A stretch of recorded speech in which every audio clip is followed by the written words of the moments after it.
Hey guys, today is Monday, May 31st, 2021. It's Memorial Day.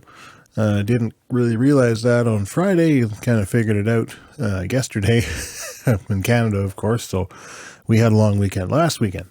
So happy Memorial Day to all our American friends. Put out a post today. Thank you so much, everybody, for subscribing. I'm over 1,000 now. It took about a week or so for it to kick in, but now I can make posts. So I'm really excited about that. I'm going to be putting up some polls really soon, try and tailor my videos to what you want. So for today, I just wanted to put something out there for you of value. We've been trading the S&P pretty much since I started on this channel, but I do trade other things. I haven't really traded other things since starting the channel, just because I wanted to focus on one thing. Now, there are other markets that I normally like to look at, and some that you might be interested. So I thought today we'd go and take like a bear chart, draw some levels on it, do a little bit of research on it, and see how we might plan trades on it. Now I'll be doing other videos like this, but today I'm going to start with the YM, which is the DOW E-Mini. Now the DOW E-Mini is actually quite similar to the S&P, but it does move a little bit differently sometimes. It's also sized at $5 per tick instead of $12.50. Now there's also a micro version of this too at 1/10 the size. The thing about the Dow though, even though it's only $5 a tick, taking one position in the Dow as opposed to the S&P is pretty much the same, because the movement is much higher. Because one tick is $1 in the Dow, and one tick is a quarter in the S&P, but the Dow is like nearly 10 times the size in dollars to the S&P, so it works out to be about the same, really. So as far as risk, if you have an account that's suitable to trade one ES, it's also suitable to trade one YM, not anymore. So let's start by taking a look at a chart of the DOW E-Mini. Have it open here. I quite like trading the DOW E-Mini. It was kind of the first futures market I really started to trade. And I used to trade the CFD feed when I traded Forex, and I used to day trade it. At the time it had a spread of about 6 ticks though, so it was a lot trickier because you're automatically 6 ticks in the hole as soon as you take a trade. Nice thing about the futures, your spread is 1 tick. So you're only 1 tick in the hole when you start, same as you are with the S&P. So that doesn't make it so bad. So let's start with an hourly chart. See where we might want to draw some lines. So this hourly chart stretches all the way back to, let's just stretch it a little bit more. So I'm going to mark up this chart.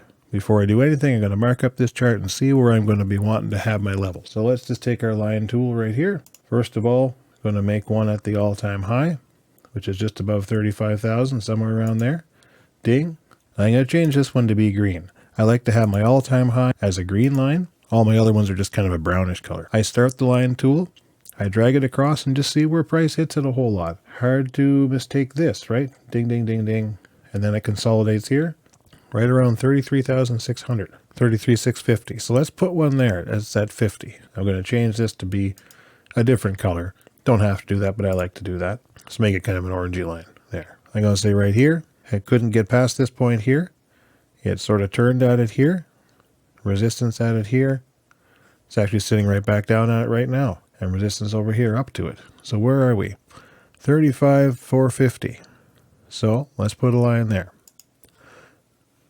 One thing with the Dow, the 100 levels are still important, even though it's an index that's at 34,000 and some. I would also put one here, because all this stuff, this acted as a floor back here. Had trouble getting through it here. Had trouble getting through it here on the way up. Had trouble getting through it here on the way up. I'd call that somewhere around 34,200. Let's just put a line there. Bang. So now we got a line. Let's look down here too. A lot of consolidation. The line going through here, it sat in this area for quite a while. And here, when it came up, it had trouble getting through it. So let's try that. 33,860. How about that? Okay, let's go back to a 4-hour chart, a 2-hour chart even. Let's see if there's anything else that just pops out at us. Arguably another one here because of all this. I'm going to put one here too. That's still a decent distance away. That's 34,100. So there's some consolidation in that area. So we'll just put another one there. Why not? We don't want to be super crowded up with lines, but we don't want to miss something either. Now, something like this, it's kind of an extreme. It could come back there. You don't know that it can't. It sure can. 33,200. Put one there. We have lines going back to levels as of the 1st to the 2nd of April. Let's open up a 4-hour chart. Now, I can't open up the daily because I have the daily set to the continuous contract. All the other ones are to the current month contract. So let's open up a 4-hour, see if there's anything that just jumps out at us like we can't miss. Possibly right here, because I don't think we have one there. This little spike down here, hesitation there, hesitation there on the way up, pull back to it here. Remember, this is days apart, so we're going to put one there too. It's 33,500-ish. Let's call it 33,500, around there. So that to me is a fairly well marked up chart. I'm going to put one at our most recent high also, just because we'll be coming back into it after a little break there. One at the most recent high. Not going to trade today, of course, because of the holiday. They thought they were supposed to close at noon. I like 15-minute charts also for this kind of thing. So let's see if there's anything we're missing on a 15-minute chart. I would be tempted to put these two in, because this is coming back on the 27th. Okay, a few days ago. Why not? Let's put something in here. And also at the top of this where it couldn't get through. And then we find that we do have a lot of consolidation here too, eh? Ding, ding, ding, ding. Hits it all the way up here. 34,576. 570, 580, 575. Doesn't matter. It's kind of in the general area. Now, I'm not so concerned about getting my level to an exact number on the Dow because it's such, the index itself is such a big number. On the S&P, like it's going to be 80 or it's going to be 78 or somewhere, you know, in that close area, whatever. But when it comes to the Dow, it's more of a general area just because the numbers are so big.